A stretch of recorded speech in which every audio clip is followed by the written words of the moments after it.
What's up, y'all? Welcome back to the Astro Vibe Show. My name is Malik Harris. My name is Makito G. And this is where you come to Vibe with the tribe. Look at this new book. First of all, I gotta show this off. It's been so long that I've been trying to get this book. I actually had to get it from France, and they shipped it over here. It was, I think I brought this up before. There was like an eBay bid, and unfortunately, I don't think I tricked this guy, but like, I basically waited until like the last 6 seconds, and then I raised my bid. I feel like that's what you're supposed to, right? Kinda. I think. I don't know. All I know is that we needed this book here more than whatever they needed it for. You know what I mean? That way I can share with you guys and all the different viewers and people that love this channel. So, this is about you. It's not about me. If you see this video, the guy that got robbed of this book, comment down below and let us know where you're from. Yeah, you don't have to do that. I want to see who Accept your defeat with the grace and nobility. Yeah, today we are jumping into the complete Spirit Blossom event lore, which is perfect.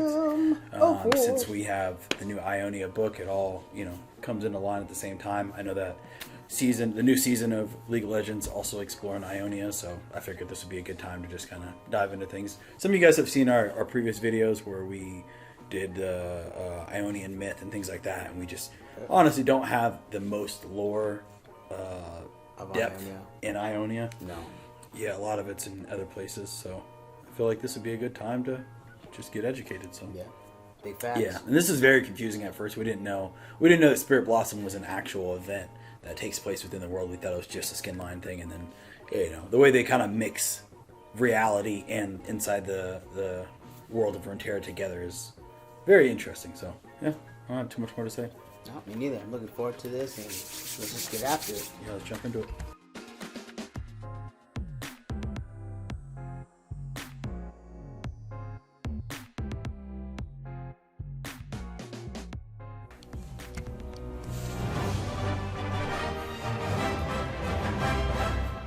I don't think I would be over-exaggerating if I said that the Spirit Blossom Festival came as a pleasant surprise to everyone, especially with the storytelling part.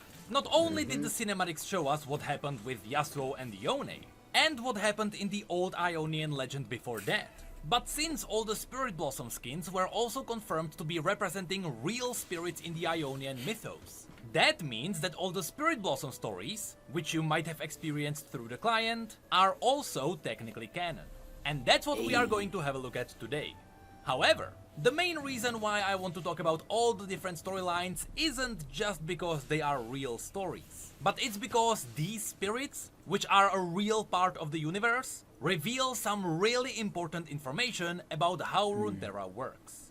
And yes, some of them even talk about fiddlesticks. Which isn't a surprise, considering who wrote all the Spirit Blossom lore.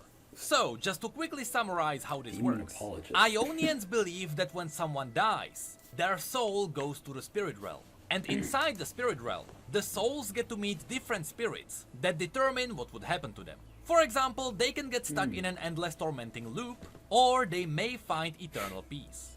And the Spirit Blossom skins are representing the spirits inside this realm. Now, what may be confusing you is that the spirits still carry the names of the champions we know. But Riot just did this for the sake of the spirits being relatable. In reality, this spirit isn't actually Lilia. It's just a spirit that looks similar to her.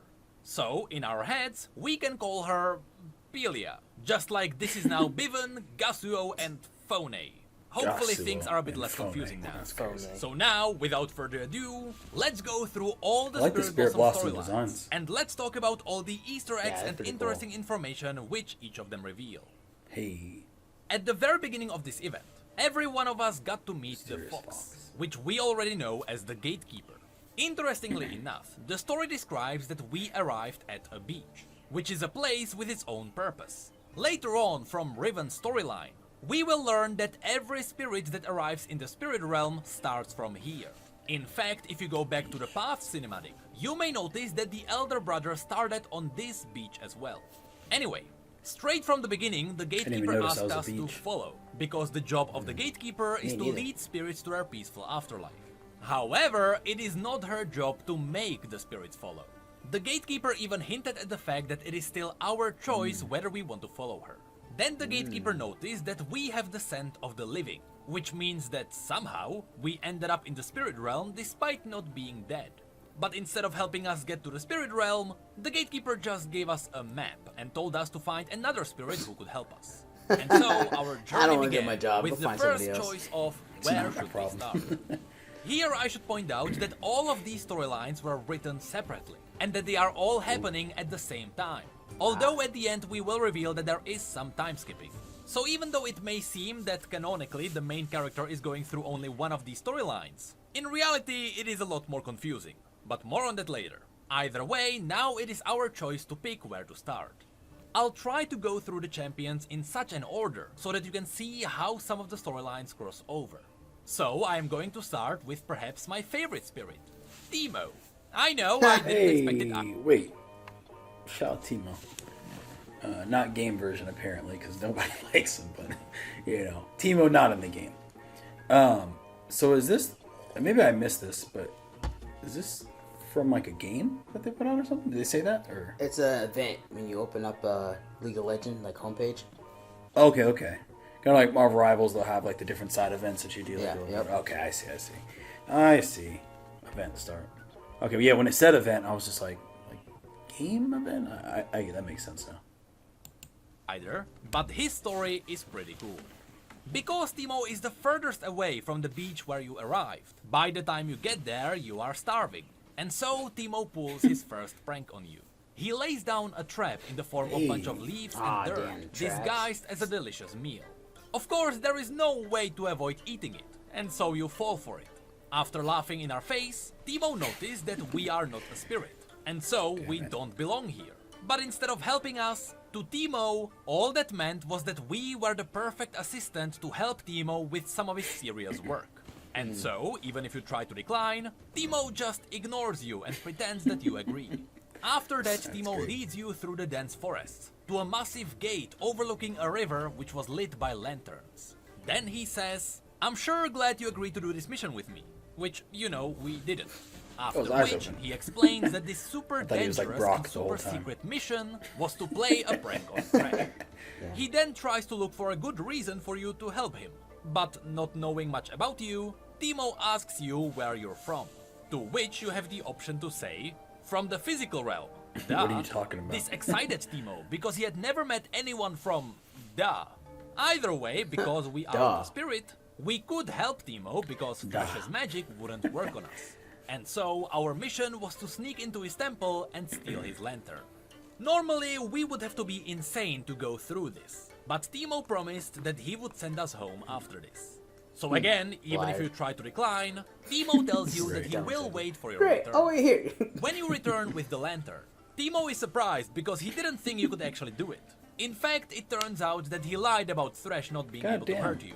If Thresh wanted, he could have torn us apart. You know Then what? Teemo left to actually prank Thresh using the lantern. And so he You know asked what? us to wait I don't for him know. for a I couple don't know of about spirit Teemo anymore. However, multiple months pass before he finally comes back. You have the option to ask Teemo about this. Been and in he Spirit World explains for that months? 2 spirit minutes That's is about crazy. 6 months in our time. Give or take, because Teemo wasn't sure how time worked in Da. You also have the option to ask Teemo about the prank he just pulled on Thresh. And there we can learn that Teemo filled the lantern with mushrooms, he hid it in a bush, another person came to him, so Teemo played rock, scissors, paper with them, he lost, and then Teemo Rock, just scissors, skips to the paper. point and told us that the prank was a success. Which meant that now we were best pals with Teemo. And so Teemo made us repeat after him the best pals pledge, during which he also made us pledge that we would help him prank the Spirit of Reflection, which is a name you should remember for later. At least Teemo promised that he would really send us home after this prank. But in order for us to prank the Spirit of Reflection, Teemo needed one tiny little object, Kindred's What's cloak. that? And so, What? somehow, Kindred's cloak? we managed to sneak behind the Spirit of Death and actually steal their cloak. With this cloak, How? Teemo wanted to disguise the two of us to look like That's a demon. crazy. So then, Teemo climbed on our shoulders, Teemo's an we put asshole, on the I see. cloak, and Yep. Teemo put on a Game scary mask. warlord. Of course, because we were playing the lower half of the body, the cloak was covering our vision, and so we didn't see anything. But according to Teemo, the spirit of reflection totally thought that we were a demon, so the prank was a success. Unfortunately, when it came to finally sending us home, Teemo realized the cloak was magically stuck to our body, and the only way to break such a magical bond was by rubbing it with some spirit sap, which came from a spirit tree. However, the trees in that grove hated Teemo, and so we had to get there ourselves, even though we were still totally blind because of the cloak. And so, just by reaching around in the darkness, we somehow managed to get some sap on our hands. Then we followed Teemo's very loud and obnoxious voice back to him, and there he used the sap to remove the cloak. After this, it was finally time to send us back home. And just like that, we appeared in the physical realm. Or so we thought. This was just an illusion, which was another one of Teemo's pranks. But then, after Teemo sheds a few tears because he doesn't want us to leave, he actually hands us a map that would show us the way back to the lands of Da. Before we leave, we have the chance to upgrade our best pal status to being forever pals, which is a fancy spirit term for becoming best friends forever. According to Teemo, when a mortal and a spirit become close friends, the spirit gets the ability to pop into the physical realm to visit their friend.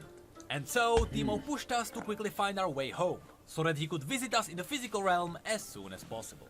That's it for Teemo's storyline. If you decide to give him a spirit pedal for that sweet emote, he just wants to use the pedals to pedal bomb Thresh's temple. This was a nice and light-hearted story that didn't reveal a lot of juicy information, however, but that will quickly change as we dive into the story of Kindred. Before we start with this one, let me just mention that the Spirit Blossom Kindred are the exact same entity as normal Kindred. This is just how the Ionians imagine them. Also, Ionians call Kindred the Taker, which is a name that will make sense after this story. Just keep in mind that the Taker takes people away. You'll know why this is important later on. But the point is, we are about to get into some really cool death lore. When you first arrive in Kindred's forest, you're met by the wolf, who is hoping you start running. Because remember, the lamb and the wolf each have their own way of taking lives. The wolf chases down those who would try to fight death, and the lamb quickly ends the lives of those who accept death. Anyway, before the wolf is able to do anything, the lamb arrives, happy to find the wolf, because the two were playing hide and seek. Here it was revealed that the two played the game a lot, although the wolf always loses, because he's constantly growling, and so the lamb always finds him. When the lamb turns her attention to us, she points out how pale and shaky we are, which either means that we are scared, or it is a reference to the fact that all we do is play video games.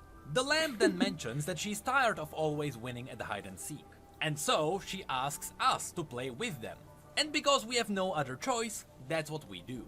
Here I should quickly point out that from the view of the main character, we don't know that Kindred are the spirit of death.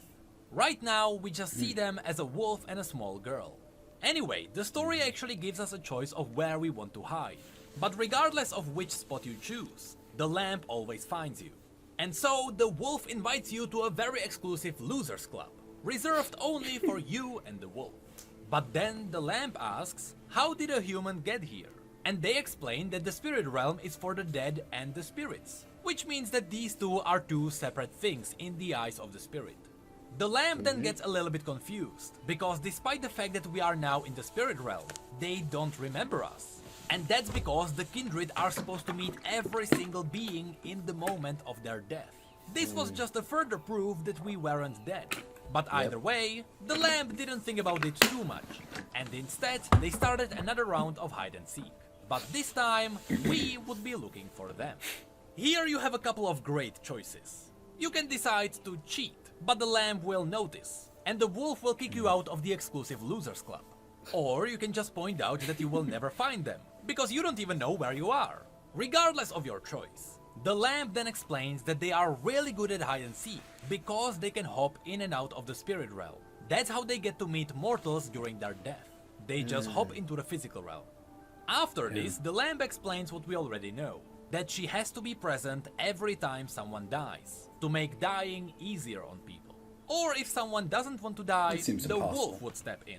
She also explains that it is entirely the mortal's choice whether they decide to see Kindred. Most of the time, they won't see them until the very last moment, but Kindred always sees all of them. And so, that's why they are good at hide and seek. It's because it is their job to hide.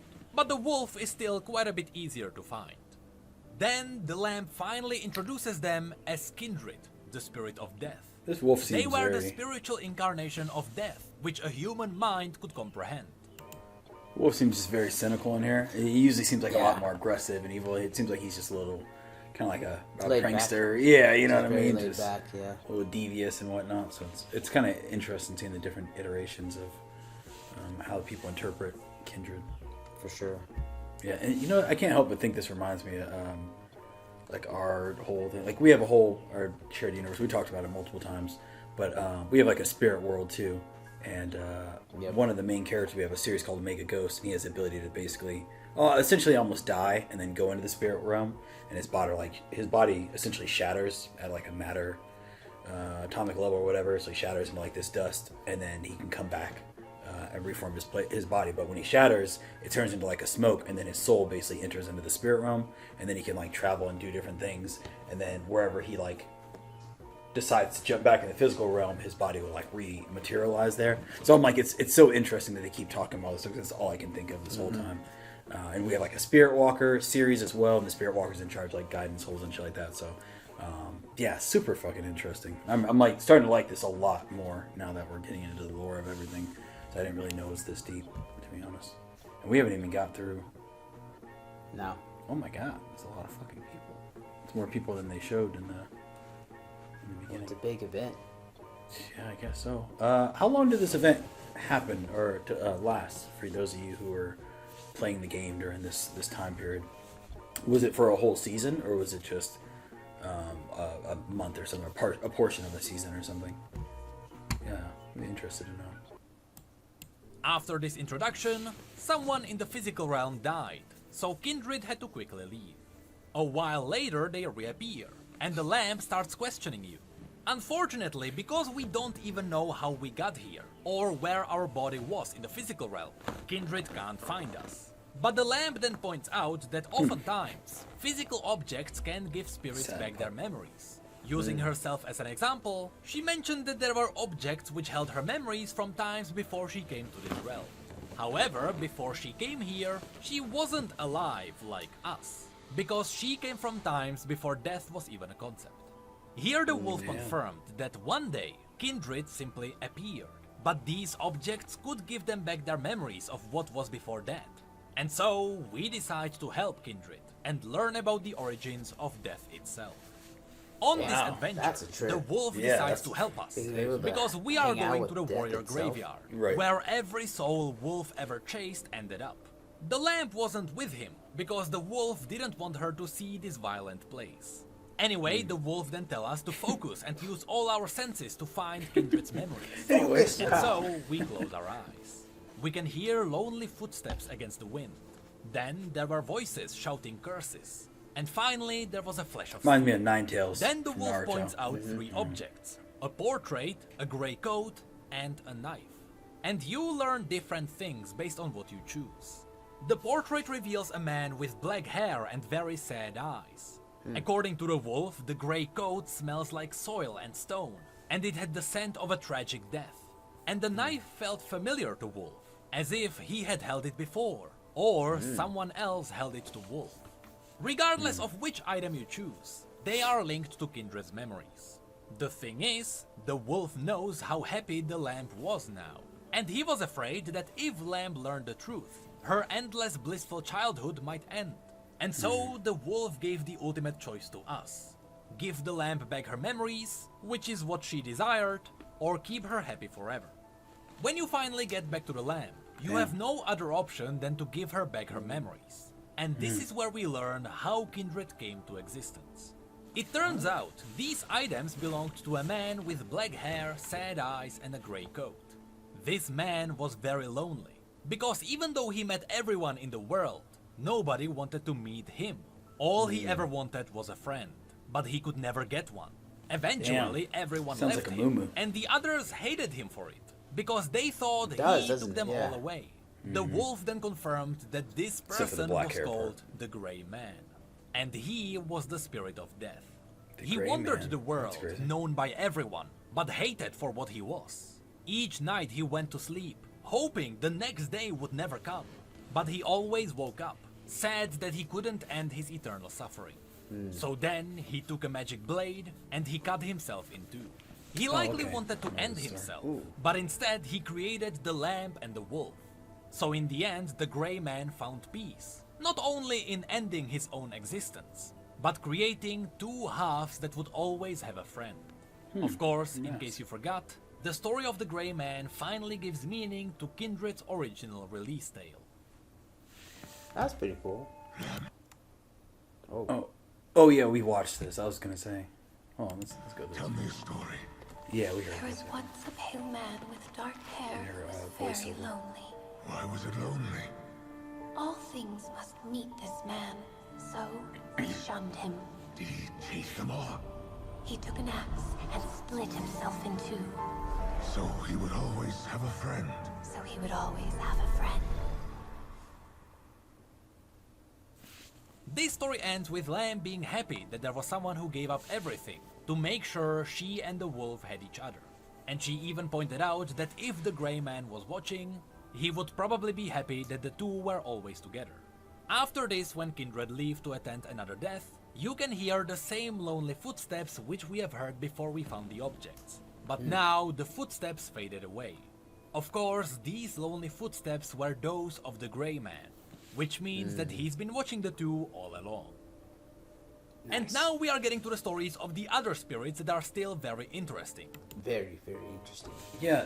Okay. So yeah, that whole concept is very interesting. Like like what he was just saying, because how did he take the axe and split himself in two, so he makes two halves, but at the same time he's watching himself? That was in the other Kindred timeline. In this one, it was a magical blade. He cast it on Well, himself and killed whatever. himself. He split himself in half, and Yeah. then how's he watching himself? How do you split himself in half? First of all, how do you split yourself in half? And half you use a little girl, and the other half's a wolf. That's the first part that had me kind of like, you know, I I think it don't know. happened in the spirit realm. If you really want it so badly, you're able to give up be a your little own girl. being, you give your own being, your own self-existence to make something better. Yeah, like reincarnation. Yeah, is what pretty you're much. talking about. Yeah. Yeah, but yeah, I don't know. I don't know. It just seems a little sketchy because even if you did split Trobe into two separate parts, and then the Great Man is somehow watching that, I don't know. It just seems like a little confusing duration. There's only one timeline, so it's not like multiple timelines. It's a different region, so very, very interesting. If you guys have any elaboration on that, maybe. Maybe it's one of those things I'm not supposed to think that deeply about it. You're probably But, not supposed to. Yeah, I think maybe I'm just supposed to, act like, hey, fuck it. Here, man. Relax. All right. Stories of the other spirits that are still very interesting, but they usually have just one or two interesting lines that reveal something cool. So I will go through the other storylines quicker. Although if you look at the length of this video, it's not as quick as you imagine. So Okay. now let's go I to was Vayne. thinking the same thing. When you first meet Vayne, you find her tracking down a demon. At first she is hostile towards you, but gradually she is willing to talk to you. In other words, Vayne is your typical tsundere, which becomes obvious after you get a cut on your cheek while following her, and Wait a suddenly minute. Oh, that's funny. I don't know what that is. I gotta see the definition of that. Huh? What? No. As much anime stuff that we've watched, you do not know what Tsundere is? Tsundere? No. Oh, okay. Yeah, I do. I've never heard that term before, though. I don't feel like they casually... It's like I didn't know what Lolita was until literally I was talking to Dev one day. Dev was a friend of mine, was Japanese and Filipino. And she's like very, very small girl, too. And she was talking about it with this other girl, and she was like, yeah. And they were doing like cosplay and shit like that. And I'm sitting here like, the fuck are they talking about? She's like, yeah, Lolita this and that. I'm like, hey, what is that? And the girl just pointed at the other girl, and I was just like, Japanese girl? Yeah, it's wild. Anyway, yeah, I didn't know what this was. I do now. I'm educated. All right, let's go. Sound like Let's a go. really sussy baka. Really, yeah, honestly. which becomes obvious after you get a cut on your cheek while following her, and suddenly she is worried that you might get it infected. After which she has a sudden burst of hatred towards you. Long story short, Vayne is quite emotionally unstable. Anyway, she then asks us to make ourselves useful by helping her hunt down a demon. Apparently, this demon slaughtered her parents in the night. You can't even hold that in. You have to let that out, didn't I you? don't know why it's just, yeah. I just know a lot of women. And when it said that, I was like, oh, that's crazy. I'm not about to get canceled or nothing, but I'm just like, huh. Yeah, I'm surprised he said that. I wouldn't have said that. Hey, this is Necroc we're talking about. Yeah, whatever he wants. Old man. No, another reason I paused this too, though. Yeah, so remember we just went through the, oh, you weren't here, but me and Derek went through the Evelyn lore. Yeah, Evelyn supposedly who had killed her parents, Vayne. And everyone has been talking about her, but we haven't really dove into Vayne's lore, so I just wanted to say that beforehand because you weren't in that video. No, I wasn't. Unfortunately for the people that were looking forward to that too, I deeply apologize. Yeah. Hey, man. Busy lives, a lot of things. Can't be in every video every time. That's true. Which is an obvious reference to her real story with Evelyn. But although this demon was drawn to a larger amount of blood, Vayne couldn't find anything larger than a rabbit in these lands. And so, since we already had a cut on our cheek, Vayne decided to use us as a bait. During the hunt, when Vayne tells us to flash that cheek around to lure out the demon, we have the option to tease Vayne by saying, what cheeks are we talking about? I was just about to... Fortunately, Vayne doesn't appreciate these jokes. That's funny. Anyway, we spend a while waiting for the demon, but no one shows up, which gets Vayne frustrated even more. Then she notices that our cheek stopped bleeding for some reason, which might be a reference to the fact that either because time flows by quickly in the spirit realm, you just stop bleeding faster, or that the spirit realm heals wounds to retain the spirit's constant shape. Anyway, to turn us into a proper bait, Vayne had to give us a new cut. After which she had another emotional breakdown. Here Vayne kept explaining how the demon she was hunting took everything from her, and that's why she had to kill it. But then, before Vayne was able to give us a new cut, the demon revealed itself. During this battle, every time Vayne hit the demon, the demon hit Vayne back, perfectly mimicking every blow. From the visual representation, and from what was happening during the fight. To us, it was obvious that this demon was a reflection of Vayne. That's why Vayne's own ankle started hurting after she shot the demon in its foot. But it took Vayne quite a while before she realized that. In fact, we had to point it out to her. Interestingly, since this is the demon Vayne was tracking the entire time, it gave Vayne the idea that she was who killed her own parents. And this realization really broke her. She then realized that the only way to get rid of the demon was to stop fighting it, and to suppress her anger. And after she did that, the demon disappeared. She then explained what really happened to her parents. One day, her village was attacked by a demon.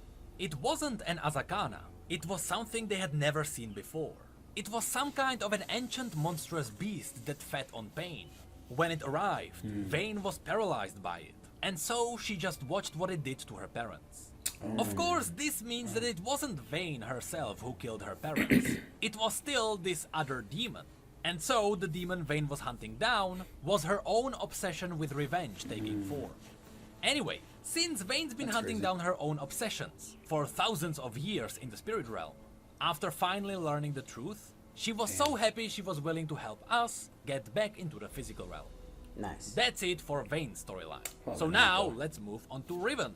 Let's quickly get this out of the way. Yes, Riven is just one massive reference to the Shaman King, and hopefully it's not a personal attack on me.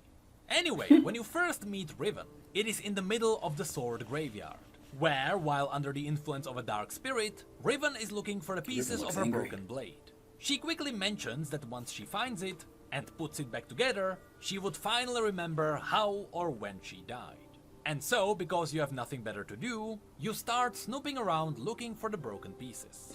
Eventually, you return to Riven with a piece in your hand, and somehow this piece dampens the influence of the dark spirit, and Riven comes back to her senses. In fact, before you give Riven the piece, if you tell her, say pretty please, she mentions that the dark demon that's looking over her doesn't want her to find these pieces. Interestingly, she then explains that she doesn't know where she is, and she doesn't remember how she got here. On top of that, she felt a quick vision rush through her when she touched the shard which we gave her. It was all very confusing to her. Here, I quickly want to point out a cool fact. Remember that this sword graveyard was the same place which the wolf talked about. Every person who was chased down by the wolf ended up here, which means that Riven too was a warrior who didn't wish to die a peaceful death. Anyway, after this, Riven asked you to help her find all the pieces of her broken sword. Perhaps once she would find all of them, her memories would return, and we would learn what happened to her. At the end of this conversation, Riven also revealed that she was getting ready to take an enemy fortress, despite this battlefield being quite empty, which really showed us how confused Riven really was.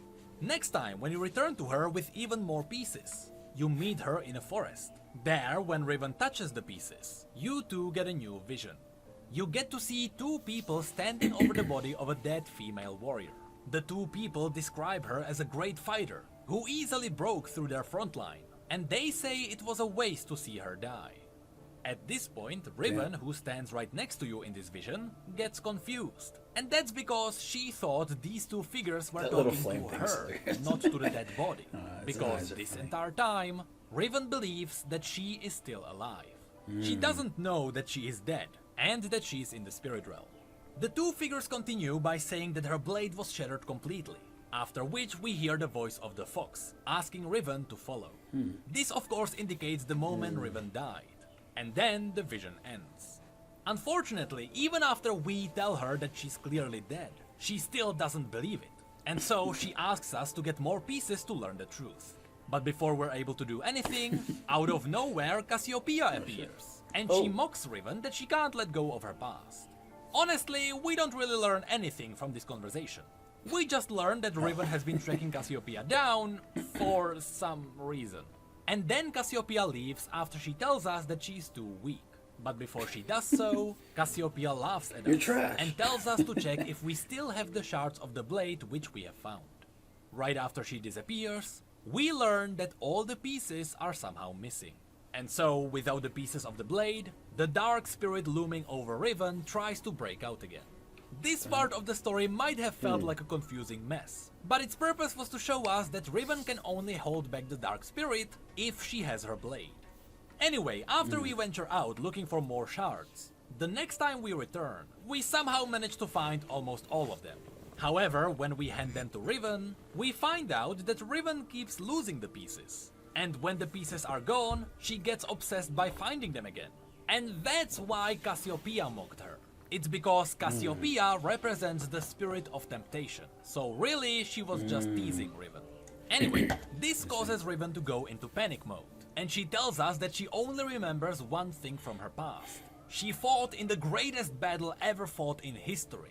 But if you remember the fact that all of these spirits are canon part of Runeterra, you may realize that this actually reveals that during the ancient times, perhaps around the times of the Titan War, there was a massive battle. And in this battle, Riven was tasked to rush through the enemy front line, straight to the commander and take him down. However, Riven doesn't remember how this battle ended. Then, after Riven calmed down a bit, she told us to dig under a nearby massive sword, because it turns out, Riven wasn't just randomly losing the shards we gave her, she was just burying them underground, because she wasn't sure if she wanted to learn the truth. She was a great warrior, and so she didn't want to know how she died. So, long story short, Riven lied to us, and now she's afraid that learning the truth would change her. And Oh man, that's crazy. I didn't went on this whole fucking journey. Man, You know how talking much about extra- here you go, we're almost there. Almost there. Okay, you're so close. What? I don't want to do it. I don't want to do it. I don't want this responsibility. I don't understand. That's funny. I mean, I guess in her spot, I would know I never died or anything. But I mean, like, I guess being at having a warrior spirit and having that drive and going into war and winning many battles back to back or so on and so forth in your time, to kind of wake up in a different place and not know if you're dead or alive. You know what I mean? So it's always going to be on the back of your head, especially if like someone's already told you, like, hey, you're gonna know how you're dead, but like, do you want to know how you died? And then in the back of your head, you're like, nah, this can't be real. Then 1,000 years goes by later, and you're still in like, I haven't aged a bit. Maybe it might be dead finally. You know what I mean? Like at some point, they got to come to like that's the stubbornness. spirit That's a reality. You know what I mean? Yeah, that's a crazy type of stubbornness that like I'm stubborn, but not in that way. Not that depth. I'm very so I can't relate to that. So I don't really understand. I wouldn't send someone on like a rabbit goose chase and be like, oh no, I don't know what happened to the shards, knowing damn well that I buried those shards because I can't deal with my own issue. I'm not gonna just fuck up someone else's Time. like, hey, I can't get back, but I'm gonna make sure you don't get back too. Like that's wild. It's wild, bro. All you had to do is just be like, hey, go about your way. I'm gonna figure this out over here. You know what I'm saying? But to like draw, I don't know. I don't understand. I haven't really seen Riven's lore. Yeah, I know she has a comic, not a physical comic from what I know, but like one that was on digitally online. Oh yeah. So I've seen they had the animated comic, a link for it. Someone posted in the Discord, and yes, I don't really know much about her character. It sounded like she's from older time period, which maybe that's why she hasn't came up in any stories or anything like that. Yeah. But yeah, I was kind of waiting to get to her character, and now it sounded like she's dead. Is she actually dead in current time, or is she like a demon or something?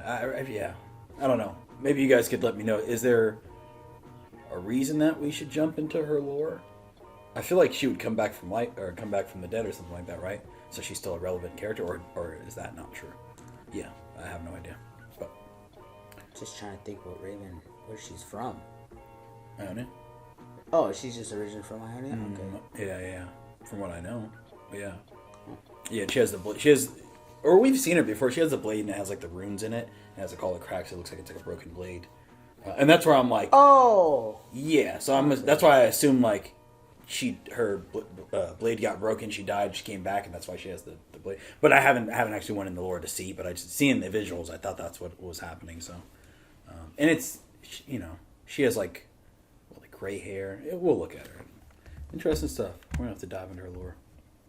We tell her that she's quite cool as she is right now. The decision making doesn't get easier. However, after some thinking, she just tells us to take all the shards and meet her on the beach.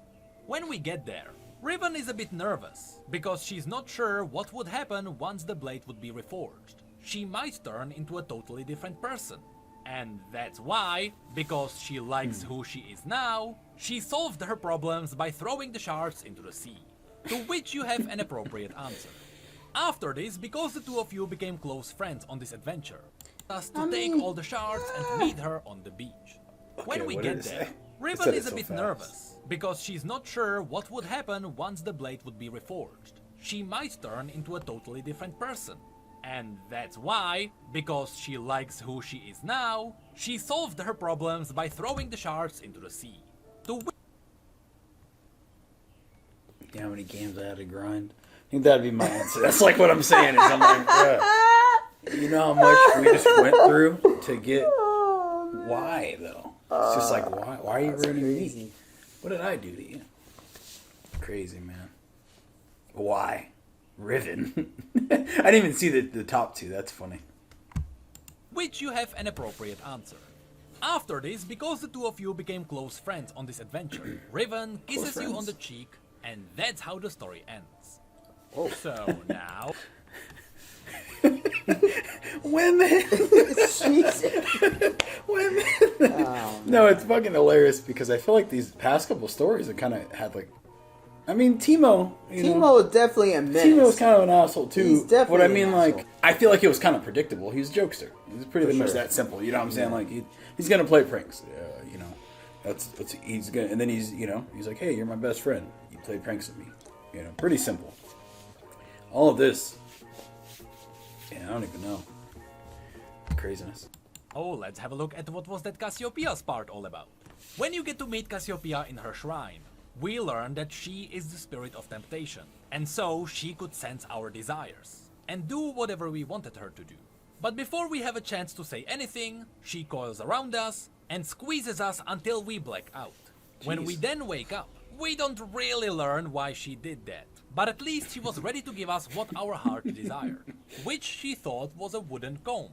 When we tell her that we didn't actually want this, she doesn't believe it for a moment, but then she explains what's happening. As the spirit of temptation, Cassiopeia's job was to help everyone realize their desires. so that they could reach the pinnacle of need. However, currently she was in a weakened state because she was missing a few of her personal possessions. This meant that she wasn't able to properly sense desires, and so she asked us to restore her powers. Apparently, these objects of power were scattered around by her sister, which in the real world would be Katarina, by the way. So in the future, Katarina might get a Spirit Blossom skin. Anyway, the point is, after Katarina scattered these items around, the other spirits picked them up. But now, we would bring these items back to Cassiopeia. And the first of these objects of power was a mirror that was stored in the Temple of Obsession. Of course, Thresh is the that's spirit what of he was obsession, talking about. so that's who we had to deal with first. After we returned to Cassiopeia, she is angry at us that we only brought her the mirror, but she was missing her earring too. She then calms down because she realized she likely forgot to tell us about the earring. And that's when Cassiopeia reveals something interesting. She tells us how she came to be. Long time ago, she was the daughter of the headsman of their village. She was envied by everyone, and she was taught to never show emotions, because it could be seen as a weakness. When her father died, she inherited everything, including their enemies. Cassiopeia dealt with them swiftly, but still, one enemy remained. It turns out her sister, Katarina, didn't inherit anything, because their father didn't approve of her marriage. And of course, I am pretty sure Katarina's marriage is a reference to her relation to Garen, because Cassiopeia calls him a spinning oath. So in the future, Garen might get a Spirit Blossom skin too. Anyway, together with her husband, Katarina attacked Wait a minute, Cassiopeia. hold on. What the fuck? Hold on. Fuck, mindfuck. I thought Garen and Katarina's relationship was like a secret and no one knew about it. That's what I thought was that. That's why I'm just like, wait, marriage? Are they actually married, or are they just talking about this as like, I don't even know. They're It's just fucking talking about horrible. this. But is this like future tense? Because he just said, he wasn't even saying this, he was just saying Katarina's husband is Garen. Does he mean like literal? I don't even know. You guys, love y'all. Appreciate y'all. Go back a little bit and we'll just re-listen to what he was saying. Remained. It turns out her sister, Katarina, didn't inherit anything, because their father didn't approve of her marriage. And of course, I am pretty sure Katarina's marriage is a reference to her relation to Garen, because Cassiopeia it's a calls him a reference. spinning Yeah, to the relation. That's all I was saying. Is it actually a marriage, or is it just, you know what I mean? And I'm sure you guys will fill in the gap of, maybe he just means like, hey, you're interested in this person, I found out. But then, yeah, I haven't even got to a point where I didn't even know anyone found out. I thought it was just a whole big secret. I mean, what dad's really gonna like their first, husband or their marriage if they want to be with, you know what I mean? Unless they know it's actually genuine. Because if I had a daughter, I'm definitely gonna. But like, it's deeper than too, because it's Demacia and Noxus. You know what I mean? So they're rivaling. That's why it's a secret. That's why there's no. I thought no one knew, because if they did know, you know what I mean? That's a big deal. But maybe I just haven't got to that part, like in stories, or I haven't read a story that dove into that enough. So in the future, Garen might get a Spirit Blossom skin too. Anyway, together with her husband, Katarina attacked Cassiopeia, which forced her to leave on a horse. But since it was raining that day, the horse slipped, and that's likely how Cassiopeia died. Now, the point of this entire story is that Cassiopeia is... Okay, wait. I'm thinking about this too. Like, all of this is talking about these characters' deaths, and a lot of these characters aren't dead. So this has to be like either future. This has to be like future time periods that no one knows about, or that we haven't necessarily got to in the timeline or something like that. Because yeah, Cassiopeia isn't dead. I mean, she was like a human before she got turned into like the snake and stuff like that. Right. But I don't know if they would count that as her death, but that has nothing to do with the horse or anything. That was like, it's just a whole separate thing. So interesting shit, man. Yeah. I feel like we're in deeper lore territory. The hard part is last time we did Spirit Blossom stuff, and we were, it was all, not that it wasn't canon, but it was, a lot of people were commenting that, oh, this is about like a skin line, and like, kind of don't worry about it. You know what I'm saying? Yeah. And I don't know if that's just because it's not canon universe. When I know there's only, canon universe, and Skin then lines. like music video universe. Adaptations. Yeah, is trying to tell us that all of the spirits we meet in the spirit realm started as humans in the physical realm. that's the new reveal. She then reveals that the 3 objects of power were the comb from her childhood, the mirror which she got when she was growing up, and the earring which she got when she was chosen to lead their house. So now that she had the comb and the mirror, she sent us to get the earring, which was held by a warrior standing in the graveyard of souls. Ah, damn. And that's why the story of these 2 spirits crosses over. From Cassiopeia's point of view, she went to Riven to retake her earring. And so, when we return with the earring, she puts it on, and she sends us to an innocent fawn hidden in a forest. Because for reasons she didn't want to share, she needed one of the fawn's pretty bows. Interestingly, Cassiopeia then mentions that it is weird how, with this bow, she feels like she wouldn't have any other desires. And desires were what defined her. What's cool is that if you tell Cassiopeia that perhaps the bow sucks, she tells you that the bow is infused with the power of loss, which is something you should remember till we get to Lilia.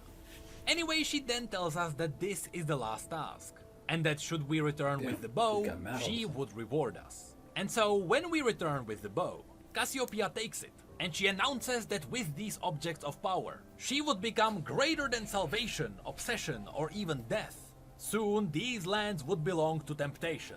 Which means that, yes, Cassiopeia betrayed us, and she just wanted more power to rule the spirit realm. Well, This shouldn't be a surprise to us, because as she explained, we weren't the first ones she used.